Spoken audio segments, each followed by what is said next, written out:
Chozeh of Lublin tells a story of a king who had a deep appreciation for music, in particular the violin, and he wanted to find a musician that would become his personal violinist to play music when he entertained dignitaries and while he was having dinner and relaxing. He held an audition. One by one they came to the palace and they played in front of him, but they just didn't quite cut it. And the king figured he would wait until he found the right one. One day the king was going to another town to see some officials there, and on his way, on the side of the road, there was a violinist playing the violin with the case open for people to throw coin in there. And to him it was the most beautiful, beautiful music he had ever heard in his life. He told his men to bring this man onto his personal carriage and that he would take him back to the palace when he was done with his business. Once he came into the palace, he dressed him up and fed him, and he was the official violinist for the king. The king's advisors realized something a bit odd.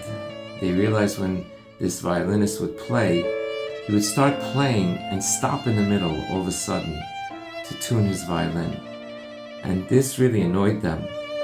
They went over to him and they said, we don't understand. Why don't you tune your violin before you start playing? He said, because that's how I play. I start playing a little bit, I get a feel for it, and I make some adjustments, and then I play the song. I don't know how to do it the other way. This is how I play.